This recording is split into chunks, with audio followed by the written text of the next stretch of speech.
Okay, hello everyone. Welcome back to our lecture series on the global history of capitalism.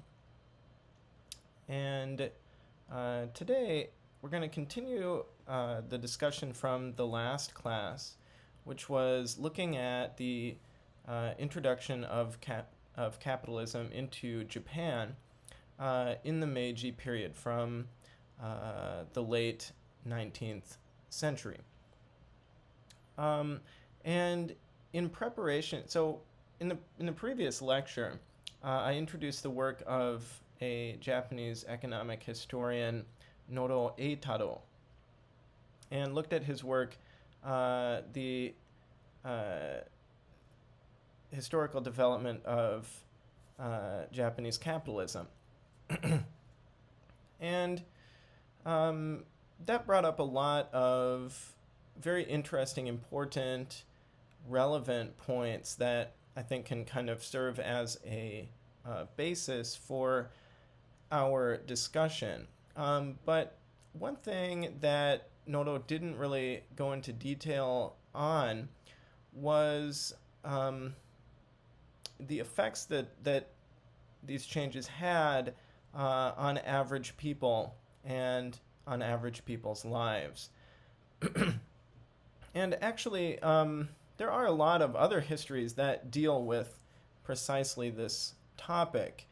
And in English, one of the main ones that comes to mind is the work by a historian, Mikiso Hane, who wrote an excellent book called Peasants, Rebels, and Outcasts. And I can't remember the subtitle. The book is in my office, which due to COVID, I don't have many opportunities to frequent. But anyway, this Hane's book is entirely focused on the effects that the introduction of capitalism in Japan had on people's lives. And he looks at a number of different groups, women, factory workers, miners, prostitutes, budakumin, and more. And his basic conclusion, and this is a conclusion shared by many, if not most, historians and historians of Japan, is that things did not get better for most people during Japan's modernization process in Meiji. And this is important from, for our class, because in the beginning of this course, in the first class, I asked the rhetorical question that we could that I wanted us to keep in the back of our minds, which was, has capitalism made things better? Well, if we're just considering Japan's Meiji period, the answer to that question would be no, or at least not for most people. Now, whether or not that has changed, in the post-World War II era, let's say, is a question for another discussion. But as we will see in this lecture, certainly things did not get better for most people. And to go along with this class, we read some sections, mostly taken from Hane's work. It's a packet called Voices from the Past, and I accessed this through Columbia University's East Asia for Educators program. But I had us read some sections of this, and these are just testimonies of average people during this time, and even later into the Taisho and Showa eras. And of people talking about farmers, factory workers, talking about how they experience these changes, talking about their daily lives. And in this talk, then, I'm going to try to contextualize those testimonies a little bit. I'll draw from them a lot, actually, and highlight some points in there. And I'll give some other examples as well to try to flesh out this topic of the effects of Japan's modernization process and the introduction of capitalism in the late 19th century. Okay, so my talk today is titled Meiji Winners and Losers. And I had some other guiding analysis questions, but I guess what I really want us to think about in this particular slide slideshow is who benefited and who did not benefit from Meiji reforms, and how did average people, especially peasants who were about 80% of the Japanese population, experience the Meiji period or Meiji era reforms, Japan's modernization, in their daily lives. Actually, this might also be another important one. Maybe I should have just covered all of these in order, but how can we understand the process of Japanese industrialization and modernization in the context of global history? This is going to be especially important too as we look in later classes at the introduction of capitalism into other countries as well. But first I want to talk about Meiji Law and Society. So in order to preface this, we need to look back first at the structure of Tokugawa society. And everybody knows the famous four classes, Shino Kosho, in Tokugawa, right? Shino Kosho would be the samurai, peasants, craftsmen, and merchants. But Shino Kosho actually doesn't cover everything because at the top, of course, was, in theory, the emperor. And then below him would be the court nobility or the aristocracy. And they were really just figureheads. He was a figurehead, and this was a nominal ruling court because real power in the Tokugawa period, as everyone knows, lay with the Tokugawa shoguns. And they, underneath them, relegated much of the duties of rule to or relied on the cooperation and support of the various daimyo of the different Han in the Bakuhan system, which were all around Japan. And there's much more that could be said about this, about Tokugawa era history, but that's for another class. And then below the daimyo would be the samurai. And this is where Shino Kosho starts, but in fact, only about 5 to 6% of the population belong to the samurai class, or was bushi, right? This is a very small percentage, okay? Most people, what we need to remember is that most people in Japan were peasants and farmers. Yeah, about 80% of people were peasants and farmers. So if you or I were reborn in Japan during the Tokugawa period, there's an 80% chance that we would be peasants or farmers, yeah? Because pretty much everybody was. And if most people trace their family lineage or history, in 80% of the cases, it will be true that, your distant relatives were peasants and farmers, okay? That's an important facet to keep in mind. When I talk about average people, how average people experienced Japan's modernization process and the introduction of capitalism, I'm talking mostly about this group, okay?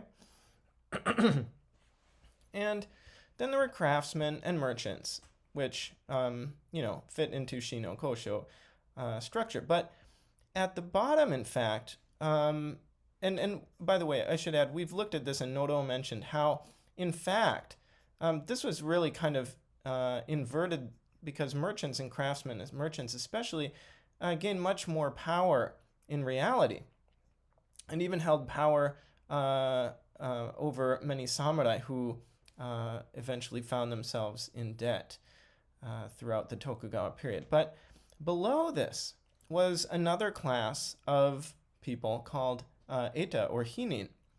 Hinin means like non-human even.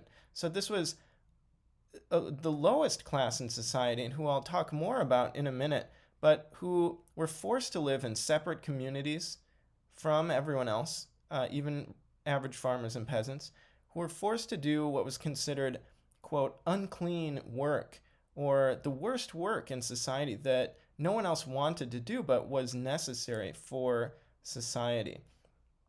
And this class especially, as well, persists into, well into the Meiji period and beyond, as I'll show in a minute. So then some of the changes in this class structure from the Tokugawa period to the Meiji period. Well, first of all, is the Imperial House, who now with the Tokugawa Bakufu gone, in fact, power in theory, again, is returned to the emperor. So the emperor now becomes an actual political ruler, or genshu. And underneath him, then, the court nobles and the shogun and the daimyo, they all became this new nobility called kazoku. And that was comprised of 425 about families. Okay, so this becomes the new ruling class. Noro would say the new capitalist class, but also they became the new political ruling class as well, and formed the new political oligarchy from Meiji Japan. Then the samurai became in what in English would be called gentry, in Japanese shizoku, and again about 6%, so this doesn't really change either. And then peasants, craftsmen, and merchants all become a new category of commoners, or heimin. This is, again, heimin, this could be translated as well, almost literally as average people. And this group actually even grows. So now it's 90% of people. So again, what we're talking about here, especially, and when we read testimonies of people from this period, this is who we're talking about, okay? This is 90% of people. And then the outcasts and the clerics, the Eta, the Hinin, they are given a new title. So this class system is supposed to be erased in theory, but in fact, they're called Shin Heimin. So there's still a distinction being made between Heimin and Shin Heimin. And they comprise 2% of the population. But even though in theory this, discrimination is supposed to have been eliminated, in reality and in practice, it was not, and this distinction still remained. I should also mention, I forgot to say in this past slide, that even in addition to this larger class structure, there were other groups that didn't even fit into this, such as Buddhist priests, actors, artists, Ainu, Ryukyuans, and other ethnic minorities in Japan up until this point. So all of these groups as well are kind of relegated into some of these groups, okay?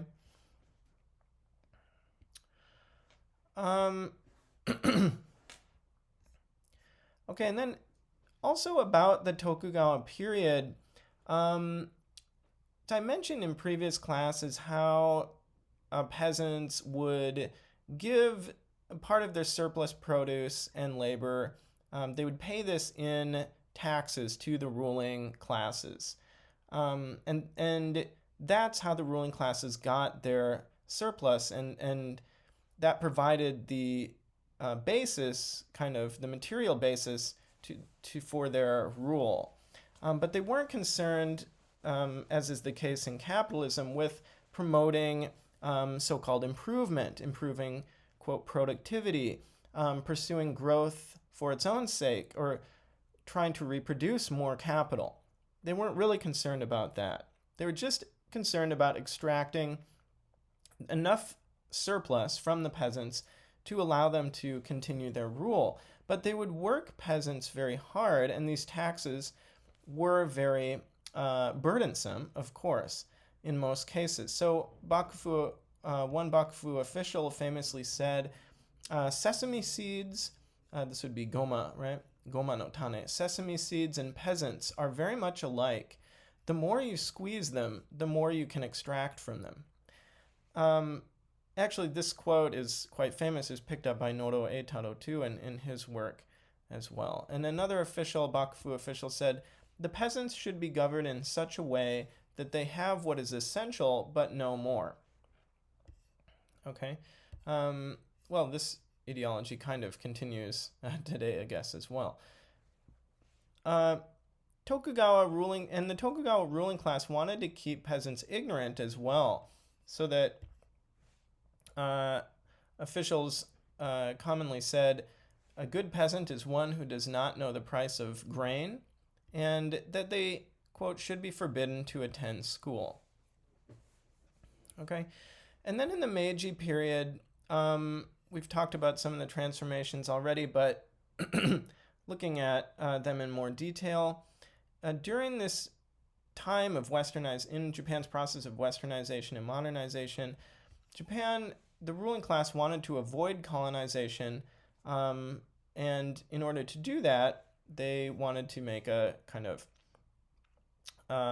rich country strong army, right? Fukoku Kyohei. So import Western science and technology especially, adopt capitalist social relations, and implement some Western-style legal reforms. But Japan also pursued policies of economic imperialism in Asia in the process of building a rich and powerful nation.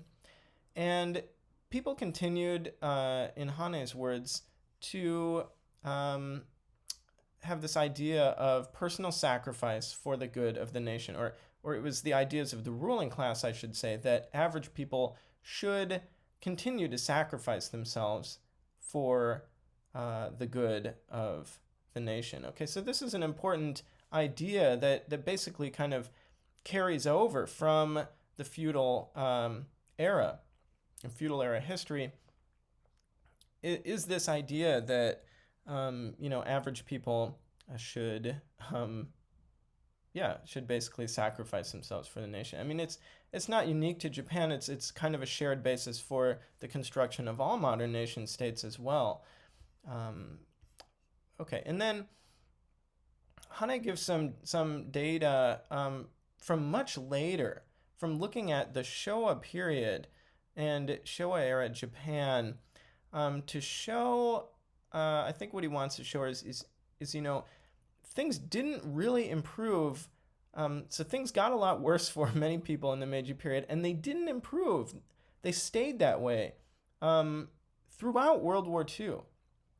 Okay, so that in 1930, 84% of the Japanese population had only 50% of the national household income, while 0.0019% of households, so the very rich, elite, ruling class, held over 10% of the national income. So there's still extreme wealth gap. And 19 families had annual incomes over 1 million yen each, while the bottom 2.2 million families had incomes of 200 yen or less. So this created great economic disparity and a big wealth gap that continued. So I think this is really important, because what we need to keep in mind here is when considering this question of did capitalism make things better, we should remember that yes, capitalism does create wealth, it does create prosperity, but in an unequal way, right? In the Bakumatsu period, then, as Meiji and Tokugawa forces are fighting, both Meiji and Tokugawa forces employed peasants to fight and work for them.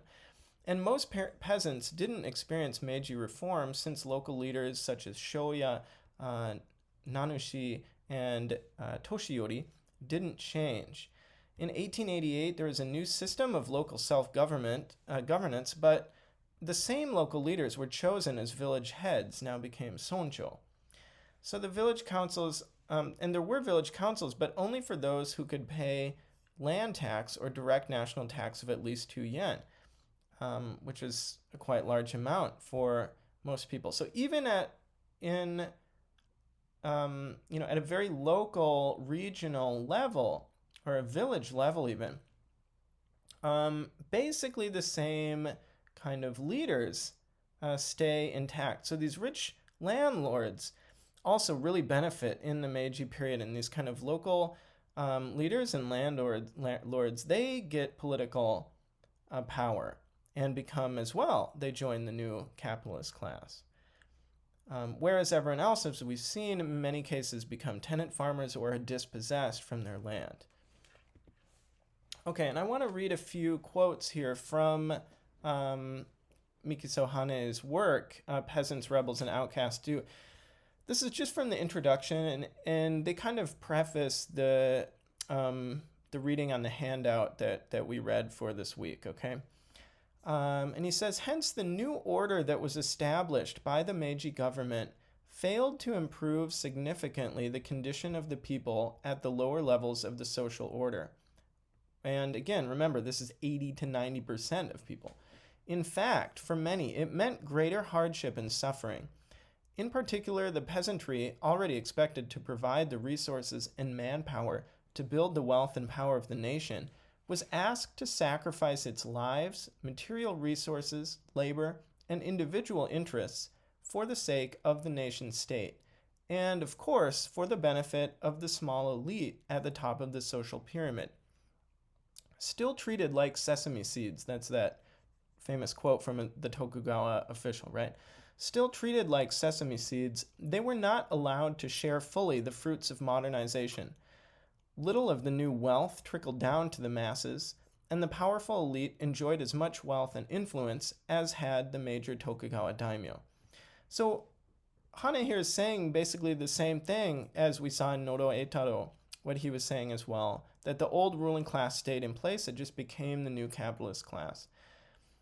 And then he cites a woman from this time who's recollecting on her experiences in the Meiji and Taisho and early Showa period. And she says, we were told at the time of the Meiji Restoration that the Lord of Satsuma was the greatest person in Satsuma. Satsuma is Kagoshima Prefecture. And that the emperor was the greatest person in Japan. Well, even though the Lord of Satsuma was replaced by the emperor, it was something that happened high above us and had no relation to us. There were no longer any samurai with swords on their hips, but up until the end of the last war, World War II, the former samurai class still distinguished between shizoku and commoners, and behaved as if we were their servants and were to take care of them as if they were gods. And she says, this is important here, up until the end of World War II, these class distinctions basically remained in place entirely, and that people still, the peasants and the farmers still were, in effect, like serfs basically, and were just there to serve the ruling classes. Looking at in more detail then the testimonies from the handout that we read for this week. I'll just call it's the full title is Voices from the Past, but here I just write Voices handout. One of the some of the testimonies we read were from Budakumin, And these were initially, as I showed, in the Tokugawa period, Eta and Hinin, who lived in Buraku, or Shuraku is kind of the meaning, but Buraku, these separate communities. It was segregated communities. They were forced to live outside villages on the edges of cities and towns. And that's where they get this name, then Burakumin. But they were forced to do jobs that were considered, as I said, quote, unclean, such as butchering animals, working with leather. Again, these are jobs that are socially necessary and that support society. So society is operating based on this group's labor, essential labor, but at the same time, they are discriminated against. And so there's this gap in perception. Even though something is necessary for society, much of society likes to pretend like they're not involved with it, right? Like, to state a very simple example, most of us all eat meat, okay? We'll go to a fast food restaurant or even the supermarket and eat meat, but we're not involved with actually killing the animals of the meat that we eat, right? And I suspect that if many of us were, we would not be so enthusiastic about eating all of the meat that we do, because so there's this continues, I would say, and it's fundamental to capitalist society, this huge gap in perception where we do not consider the social conditions under which most of the goods that we consume are produced. Because if we did, it would make evident to us the extreme suffering and inequality upon which our society and economic model is based, right? So this is the same, I would say, principle in play behind much of the discrimination on Burakumin, yeah? As I mentioned, forced to live in segregated communities near prisons, execution sites, garbage dumps, slaughterhouses. Burakumin communities were around, all around Japan in major cities. They faced harsh discrimination based on where they live, and this continued into the post-World War II period, and even in many ways, it still lingers today.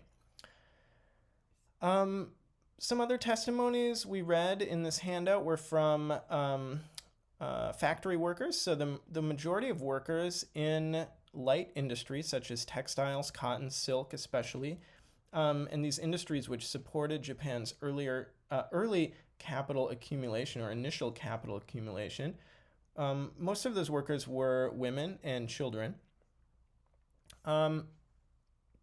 They faced very harsh conditions with basically no protection, they didn't have any workers' rights. They didn't have any labor protection laws, really. They worked very long hours. They lived in dismal dormitories. And workers were beaten for not working fast or hard enough or for breaking the rules. And our handout explains that 20 to 25% of children aged 12 to 15 who were working in wool mills died after less than 3 years working there. So that's how harsh the conditions were, right?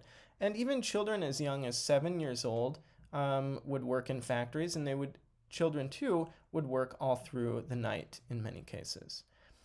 And then another group we looked at were prostitutes, women who were mostly forced into prostitution, young girls. Most of the time their family would sell them into prostitution because they were so poor. They had probably lost their land through land reforms, as we've seen, or just couldn't keep up, couldn't produce enough based on the new market prices of rice and other agricultural goods. They couldn't produce enough or make enough money to support themselves, and would in many cases sell their daughters into prostitution. This was compared to slavery by people involved in the system themselves. But Meiji leaders supported prostitution because they argued that it protected the family system, the Ie Seido. So prostitution is not just a feudal remnant that carries over into Meiji from the Tokugawa period. It's actually supported and expanded by Meiji leaders, by the Meiji ruling class as well. And that's something also to keep in mind. And then we read some testimonies from miners. So miners faced harsh conditions too. Of course, mining, there's few professions that I can think of that are would be more dangerous and just damaging all around to the body than mining. Much of this work was done by convicts, prisoners in prisons, but by women and children too. And coal mining was a major industry because coal supports Japan's industrialization and it powers the factories. It becomes this new source of power. And as we'll see in later classes, this is also the origins of the current climate crisis, and this connection of coal to the capitalist economy as well. Okay, let's look at Meiji law then. So some of the major legal reforms to be undertaken in this period were in 1972, for instance. 4 years compulsory education was implemented. Now, Marx talks about education and the rise of compulsory education in the modern nation state, which is to provide workers with a basic amount of knowledge that is necessary for capital, and also because the effects of industrialization and mechanization are so damaging for the workers that it really makes people, and specialization as well in the division of labor, it strips people of skills that they used to have, of traditional skills, crafts, and knowledges, tradeships, apprenticeships, etc., that people used to have. It strips them of those and then just turns them into operators of machines, basically, of pushing buttons on machines. And this is very detrimental to people's intellect. Yeah. So this is also what Marx would say is the background for education in the modern nation state. But in Japan as well, a lot of this education was emperor-centered. Is like Kominka Undo, right? It's focused on making people imperial subjects, and it's a moral education. So Shushin was a morals. Kids would take these moral classes, right? Because prior to Meiji, most people did not have any idea about the emperor, for instance. The emperor did not play a major part in people's lives. He was not really an object of worship among average people. So people had no conception of the emperor, and this is a problem for Meiji leaders because they want to make the emperor, of course, he's the center of the new nation state that is supposed to bind people together. He's the source of Japanese nationalism and patriotism. So a lot of compulsory education in Japan, 4 years, is also just focused on teaching kids about how great the emperor and the ruling class is. But farmers actually protested mandatory education, especially at first, due to high tuition charges and the loss of their farmhands, children. If children are required to go to school for much of the day, they can't, that's time that they can't work on the farm. And a lot of times their labor was necessary to support the family's livelihoods as well. This is also part of increased proletariatization, but so there's this cause of dissatisfaction for many farmers and opposition to schools at first. And schools, in many cases, new school buildings that were built in communities were burned down. Farmers burned them down, and attendance remained very low, as I'll show in following slides. In 1873, there was also land tax reform, Chiso Kaisei. As I've mentioned in previous talks, in Tokugawa period, taxes were paid in rice, and it was based on the assessed, it was based on the assessed amount of a particular yield. So after the crops had been harvested, a certain percentage of that was taken, right? But in Meiji, this switches now so that tax is paid in cash, money, which of course farmers initially don't have any of. And it's based also on a fixed 3% rate of the assessed value of the land. Again, this is also based then on market imperatives. How much the land should be able to produce determines the chidai, its value. But again, this is not based on yield. It's based on something that is these market imperatives that are completely out of the hands of farmers. So if there's a poor harvest some year, or if there's an abundance of crops, for instance, in both cases, this will harm farmers in terms of taxes, yeah? And also, this established private property. And previously, as I've mentioned, all land, in theory, was on loan from the emperor. Also that year, the government implemented universal military conscription, so that all men 20 years or older must do 3 years active military service. Peasants, whose lives, as we are beginning to see, was already very difficult, were not very happy about this, and they saw it as an extension of the Tokugawa corvée and called it a blood tax, or ketsuze. And also to highlight, the kind of the inequality of the system, the rich could initially buy their way out of conscription, so their sons would not have to participate in the military if they could pay some money. Okay, and looking at elementary school attendance rates between 1873 and 1905, so for a large portion of the Meiji period, we see that in the beginning, attendance rates are pretty low. There's a 28% total. And there's also ongoing gap for many years between boys and girls, so that about half the amount of boys that go to, only about half of the amount of boys that go to school. What am I trying to say? The amount of girls that go to school is about half the number of the amount of boys that go to school, right? And a lot of the reason for this is this double burden of, it's kind of a double burden of childcare, basically. Now, of course, young girls, aren't getting married, etc., right away, but they care for their younger brothers and sisters in the family while their parents are out in the fields working or going to work in the factories or something. Or many times these girls themselves will be working in factories and then will simultaneously be taking care of younger members of their family, of infants and babies in their family, of their brothers and sisters. So in this sense, they have a double duty, which makes it basically impossible for them to go to school.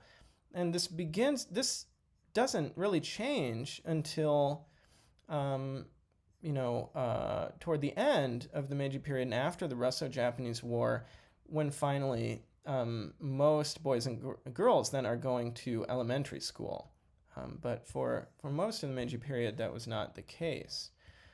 Okay, and then in 1882, also the government issued the Imperial Rescript to soldiers and sailors. Remember, this is everybody or if you're a man, this is everybody, because there's universal military conscription, mandatory military service.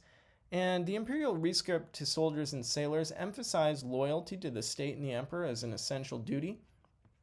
It developed a notion of the kokutai, with the emperor, and kokutai in English is like national polity, which is kind of it's a little bit difficult concept to explain, but basically the notion that is advanced at this time is that the nation forms a single body with the emperor as the head and in this case, soldiers would be compared to the arms or the legs, the limbs.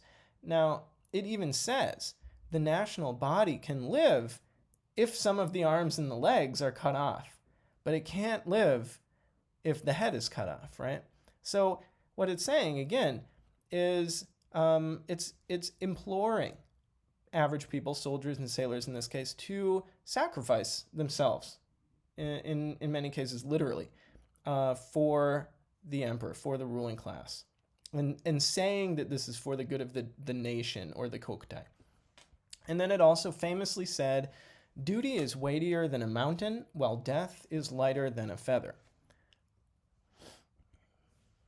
And then in 1889, probably the most important piece of legislation to be passed, of course, was the Meiji Constitution. This posited the emperor as the head of state who was, quote, sacred and inviolable, meaning that his word is always right. It cannot be contradicted. It's coming from God or the gods themselves. It also made the emperor the supreme commander of the army and navy. And it said that subjects, now keep in mind here that until the end of World War II, the new constitution came out in 1947, there was no kokumin in Japan. Everyone was shinmin. And shinmin means subjects. So they were subjects of the emperor. And subjects had some rights, but all of the rights they had were within the limits of the law. So they could all of those rights could always be limited and restricted. So none of them were guaranteed, in other words. And then the following year, another important piece of policy was the Imperial Rescript on education. As I mentioned, 4 years of education was made compulsory, and there was a heavy emphasis on emperor-centered education, or raising imperial subjects. A key part of that was the Imperial Rescript on education, which all elementary students had to memorize and stand up and recite every day. It emphasized virtue and loyalty, as well as filial piety and the idea of a family state. So what the Imperial Rescript on education did was build on ideas of the kokutai, as well as drew from Confucian ideas, which posited, which were basically patriarchal, and posited the father as the head of the family. Well, this compared the state, the nation state, to a single family, and in this case, the head of the nation state of this family would be the emperor again. So just like with Confucian ideals, children should obey the will of their parents and their father especially, so too, under this idea of a family state, now all of the shinmin subjects were compared to children who should obey the will of the emperor, right? And this document famously said, should emergency arise, offer yourselves courageously to the state. In addition was the 1898 Meiji Civil Code. Under this set of laws, the husband was made the head of the house, who controlled all of the property for the house as well, and approved marriages and divorces and the place of residence. And this was also based in primogeniture, which means that sons would inherit property of the household, not daughters, right? Landlords as well gained the right to buy, sell, and lease land, so that tenant farmers were no longer protected, and many lost their lands under the Meiji Civil Code. And only 28% of farmers owned land in the late 1800s and the Meiji era. So again, these are some of the effects of primitive accumulation, dispossession, and the solidification of private property laws is the basis for capitalist economy, and the law, solidifying these things. So capitalism and the nation state working together here, not one giving rise to the other per se, but working smoothly in tandem together. This shows voting eligibility. The number did rise, but as I've mentioned, throughout the pre-World War II period, it was only a very small percentage of the richest people in society who could vote, starting out at 2% initially, a very small number. And then by 1925, still less than 20% of the populace could vote. Let's look a little bit more at industry and labor in this period. So, as I've mentioned, the government pursued a policy of wealthy country, strong army, Fukoku Kyohei. They aimed to revise the unequal treaties, Fubyodo Joyaku, and to catch up with the West. Much of this was done through importing and developing Western science and technology. For that purpose, the government opened and operated the Ministry of Industry, or Kobusho, between 1870 and 1885, with Ito Hirobumi, the first prime minister of Japan, and one of the longest-serving prime ministers, as its head. And Ito and the Kobusho work in tandem together with rich capitalists and heads of industry to import Western technology and to build the infrastructure for capitalist industrialization. Mining was very important, of course, in this period. Coal was Japan's chief energy source, and Japan eventually became an exporter of coal. Mining companies, as I mentioned, used prison labor, but also conscripted Korean labor and impoverished Japanese peasants as well. Copper exports became a major income source too. They were used to buy steel and iron for Navy ships. And the Ashio copper mine, Ashio Dozan Kodoku Jiken, is a famous event in Japanese history. So this mine is well known. It's covered in most Japanese school textbooks, for instance. This mine became the largest copper mine in Asia, but as we'll see in later slides, also caused massive pollution in the surrounding area. So this is another effect of the introduction of capitalism. Japan's modernization, industrialization process was this not just a massive toll and suffering and exploitation of people, but also of the natural environment as well. I've talked about the importance of light industries such as textiles, such as silk and cotton. These were the main drivers of Japan's economic growth and capital accumulation. Most factory workers, as I said, were young girls from impoverished farm families. Initially, there were no limits on the workday and there was child labor, and wages were just 1/10 of their English counterparts. So wages for workers, factory workers, textile workers in Japan were even lower, much lower than they were for English laborers. And other histories, famous histories, have covered the harsh conditions that English factory workers worked in. So we can imagine then how conditions were even worse in Japan. And we can also look at how low people's wages were. This is an average daily wage in yen by occupation versus the price of rice. And what I want to point out here first is, textile workers who are making, less than, who are making just 0.105, yen or sen a day, and female paper manufacturing workers are making less than their counterparts in textile industry, but we can see how these daily wages rise, or hardly rise at all, relative to the great rise in the price of rice, which, nearly or even more than doubles during this period. But wages just are not keeping up with the price of rice. So, and this is key staple commodity for the Japanese economy, for people's lives. So this allows us to imagine again how hard things were, even for textile workers who, in terms of factory workers, had, I guess, a relatively sought after or desired job. Okay, and then here's average wages by occupation and gender in 1892. So these would have been higher paying jobs up here, average daily wages in yen. a skilled worker in a Tokyo munitions factory, who would be a man in this case, would be expected to make about 0.52 yen, followed by carpenters, metal workers, day laborers, and then we get into textile workers, or agricultural workers.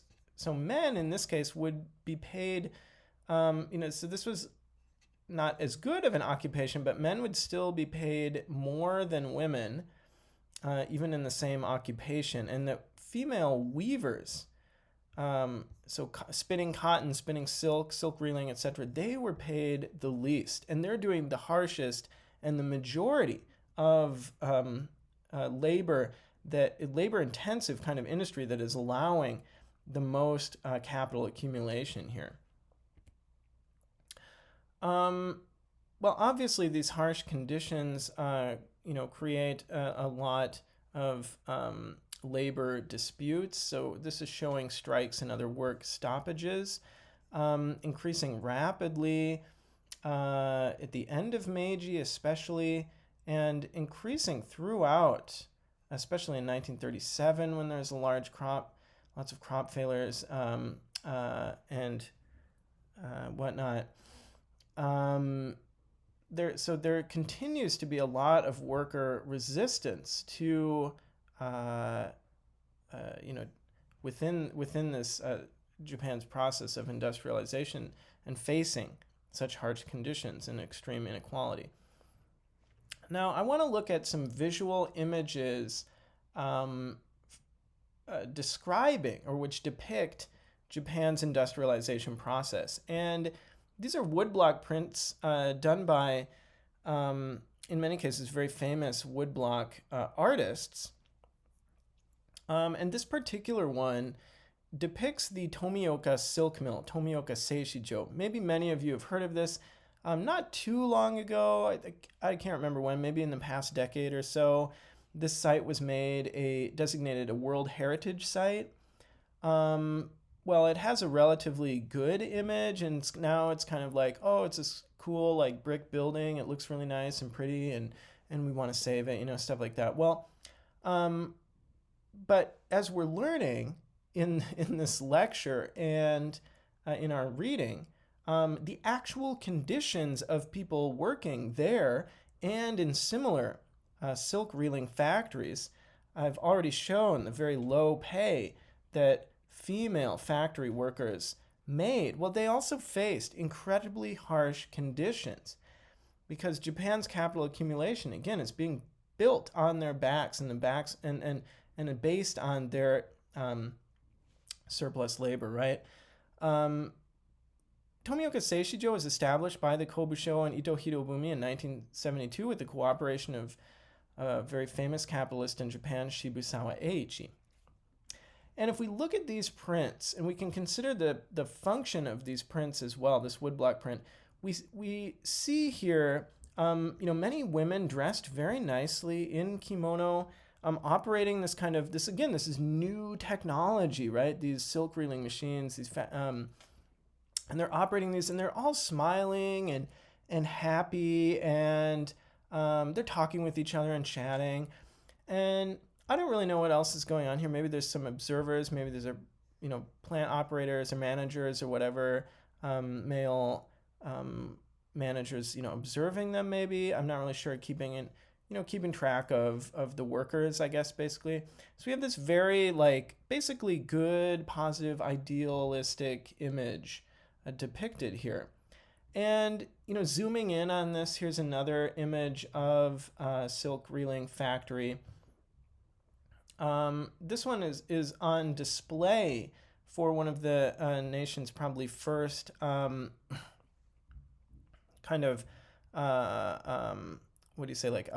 industrial fair. It says Naikoku Kingyo Hakudankai Seishiki, right?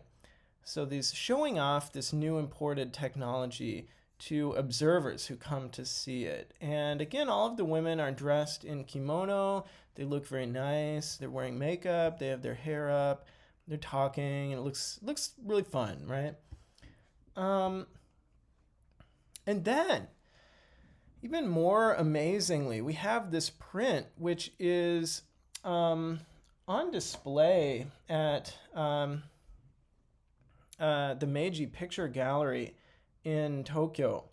And the Meiji Picture Gallery is all devoted to depicting the life of the Emperor Meiji and his, close acquaintances. In this case, would be the Empress Shokan, so his wife. And what's really interesting here is that Empress Shokan, so this is her and her attendants touring a silk reeling factory, but we can see here that she's like surrounded in clouds and light, so that it seems as if she has basically descended from heaven, essentially, which was the idea. This is how the emperor and his family was supposed to be depicted, that they were descendants of gods.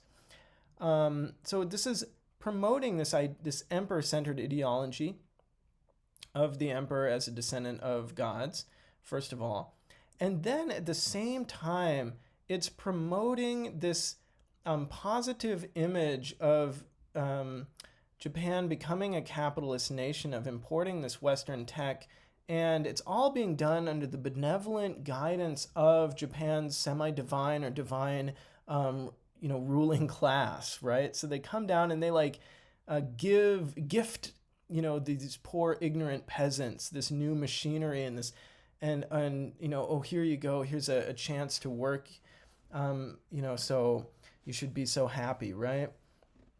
So it's really justifying these two things at once, and it ties Japan's emperor-centered ideology and its industrialization process and becoming a capitalist nation together, very interestingly. But as we have seen, none of this matched the reality.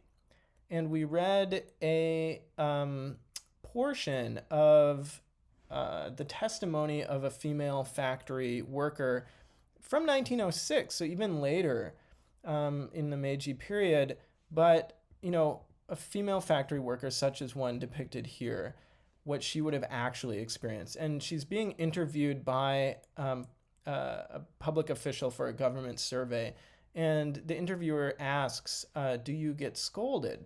And she says, we are taken to a room next to the office and are reprimanded there. We are also beaten. And until we show a change of heart, we are kept in the dark for several days. Are you fed?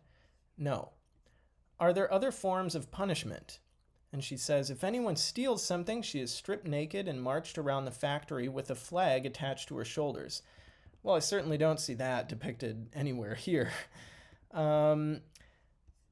And he asks again, do youngsters of 7 and 8 work only during the day, or do they work at night too? She says, they work at night too. If they fall asleep, they are scolded and beaten. This is children of 7 or 8 years old. Do they get paid?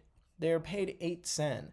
Then 7 yen is deducted. 7 sen is deducted for food, so they only get 1 sen. Okay, so I mean, she's basically describing not just child labor, but indentured servitude, and just, very harsh, horrific working conditions. I also want to touch on a case that I'm particularly interested in because it ties Japan's modernization to environmental issues and the destruction of the natural environment. As I mentioned, capitalism was and is predicated on people's exploitation and the exploitation of natural resources. And so the Ashio copper mine disaster was Japan's first industrial pollution disaster in the modern era, and it happened at the biggest copper mine in Asia at the time, the Ashio copper mine. The background to this was, as I've been talking about, the rapid modernization of the Meiji period, which brought benefits to a small few but harm to many others. So in 1877, Furukawa Ichibei purchased the Ashio copper mine, and in 1884 discovered a new copper vein there, which he attempted to exploit with new Western technology. And by 1890, it had become the biggest copper mine in Asia. But there were no controls on this mine at all on the development of industry to protect. There were no environmental protection laws, right? So Furukawa and his company just dumped this waste from copper mining into the Watarase River, which ran right by the mine. And chemical gas from the smelting process also killed trees in the surrounding hillsides, so the surrounding forest was just barren, which caused landslides and flooding in the 1890s and carried deadly pollutants far into Tochigi, Gunma, and Saitama prefectures. And you can imagine the effects this would have on the workers and people living in these peasants and farmers living in surrounding communities as well. Well, Tanaka Shozo was a local politician who gained his fame for standing up for local residents. And in 1891, he protested the treatment of surrounding villagers at the first Diet Assembly. And he said that people were being sacrificed on the altar of progress. So he's talking about the underside of Japan's development, of capitalist development, right? And in 1892, however, the government sided with the Furukawa mine. So, they ignored Tanaka's pleas and the pleas of the surrounding residents, and they basically gave Furukawa the green light, said, go ahead, keep doing what you're doing. Well, in 1896, floods caused more damage to 136 towns in 5 prefectures. And this caused, then the following year, 800 people to march on Tokyo in protest. And they had strong popular support as well and coverage in the press, which forced the government of Japan to enact some pollution controls. But why was the government so adamant on siding with Furukawa? Well, as we've seen, the ruling political oligarchy was in effect the same thing as the new capitalist class. But in addition to that, the government, copper was essential for Japan's state building. As we've seen, Japan exported copper in exchange for steel and iron for ships and weapons.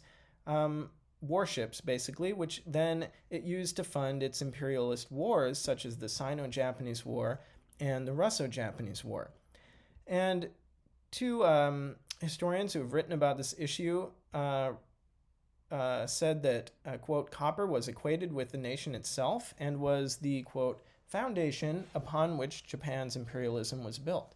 So, of course, the government is not going to alter its basic demand for copper. But it planned to store the polluted water in low-lying Yanaka village, and in order to do this, it built huge ponds and reservoirs to store this polluted water, and it forcefully evacuated villagers and flooded the village. Now, I don't know about you, but I see obvious parallels here to the nuclear disaster of 2011, where there was all this polluted water, irradiated water that was and is being dumped into the Pacific Ocean, but was also originally, stored. The government, planned to store it, and this forceful evacuation of villagers, to me, just mirrors the forced evacuation of Fukushima residents surrounding the damaged nuclear reactor there. And this is also, again, so in that sense, this issue is not just an issue of the past. It highlights Japan's political and capitalist development in general. But this particular issue as well continued well into the post-war era. So that in 1955, it wasn't until 1955 that the Furukawa company finally installed a smokestack device to remove sulfuric acid from the smoke that it was belching out around into the surrounding landscape. And it wasn't until 1974 that pollution victims finally settled the first case with Furukawa company for damages. So no one for 100 years, basically. It wasn't until 100 years later that the Furukawa company finally, recognized the damages that it had caused to people. And today, most of the mines are closed down. They closed down in the late 1970s. But in the town, if you visit Ashio today, it has clearly faced the effects of deindustrialization. But most of the area is still owned by the Furukawa company. And many of the residents there are wary of speaking out against the company even today, so that the company history continues to be portrayed in a relatively positive way in many parts of that community. Okay, so this concludes my lecture, and for students in my class, I want us to think about this question, which will be part of our writing homework and discussion. But I want us to think about, based on our previous readings and lectures, how can we describe the effects of Japan's modernization process, and especially the introduction of capitalism in Japan in the Meiji period and beyond? How did average people experience these changes and effects? And I want us to think about this, question that I initially asked at the beginning of this course: has capitalism made things better? And I want us to consider that question in the context of this history. And yeah, then the rest is, I'll put this up on web class, but basically the same as we usually do. Okay. That concludes my talk for today, looking at Japan's modernization process and the effects of that and the introduction of capitalism into Japan in the late 19th century, the effects that had for average people. And then we can consider the meanings of that. And consider this also in tandem with my previous lecture on Noro Eitaro and his work. And we're going to see similar patterns emerging in our discussion of the development of capitalism in other countries as well around this time period.